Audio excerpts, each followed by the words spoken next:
The 10-year war between Greater Armenia and Parthia on one side and Rome on the other ends with the defeat of the Roman commander Lucius Ticinius Paedas and the conclusion of the Randia Peace Treaty, according to which Rome recognizes Trudat I as the king of Armenia. As a result of the treaty, the borders and independence of Greater Armenia are restored, and Roman and Parthian troops are withdrawn from Armenia. In 65, Trudat goes to Rome, where Emperor Nero crowns him king of Armenia and returns to Armenia. During the reign of Arsacid dynasty, Armenia was constantly attacked by Rome and the Parthians, then Byzantium and Persia. In 301, Trdat III recognized Christianity as the state official religion. Famine, sword, and persecution are only temporary dangers, while the decline of morals is the harbinger of a people's destruction. Famine, sword, and persecution have haunted the first Christian people for centuries, but they continue to fight, and fight. Fight at the cost of lives.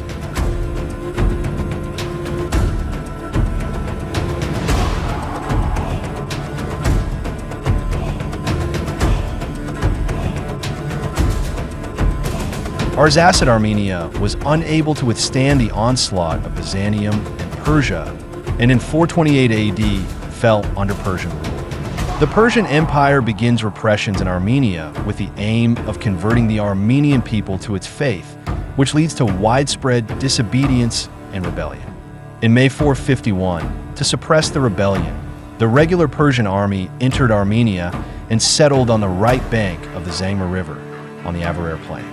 On May 25th, the Armenian rebel forces, led by Sparapet Vardan Mamikonian, approached the camp of the Persian army and settled on the left bank of the river.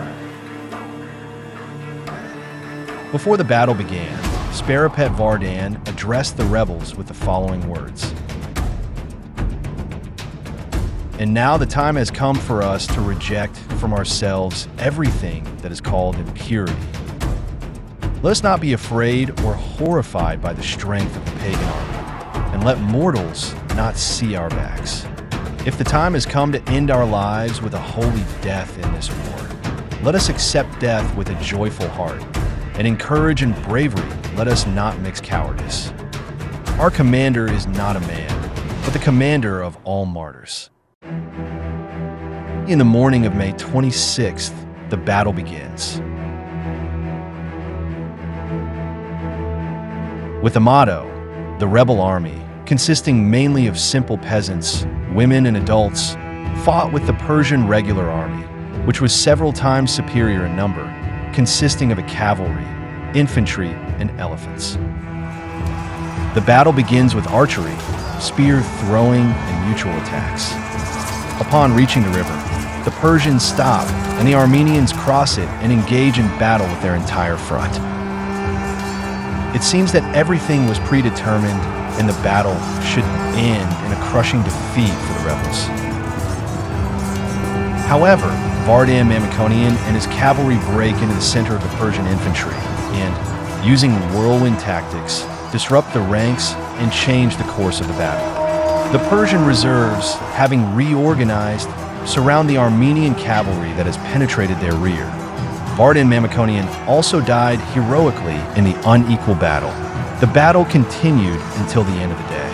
In the evening, the Armenian troops retreated to the left bank of the Tkhmut and retreated deep into the country to continue the fight. The number of Armenian losses reached 1,036 people. 9 ministers fell on the battlefield. The Persians also suffered heavy losses, 3,534 people. The Persian regular army was unable to achieve its main goal. The Armenians were not defeated. They retained their fighting spirit and were determined to continue the fight. After the Battle of Avarayr, the rebel movement did not subside. The Armenians fortified themselves in impregnable places and began to bleed the enemy with attacks. Guerrilla warfare broke out in Artsakh, Take, and Tamorik. Even residents of those provinces that had not previously participated in the uprising began to participate in these battles. The Huns also dealt a strong blow to the Persians. Eventually, the Persian court, finding itself in a difficult situation, was forced to ease taxes, accept broad autonomy for Armenia, and abandon the program of forced conversion. However, the captured spiritual leaders and ministers were tried in Tisbin. The former were executed, and the latter were sent to the regions of Central Asia. Later, they were allowed to return to their homeland and take possession of their estates.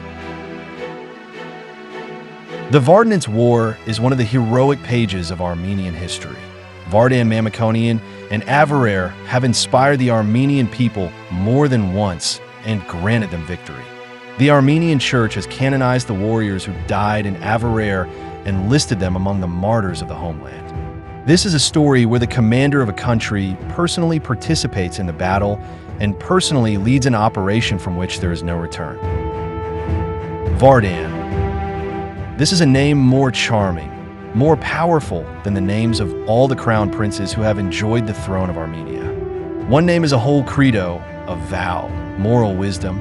On the banks of Tkmut, the Mamikonian showed centuries and generations that conscious death is immortality.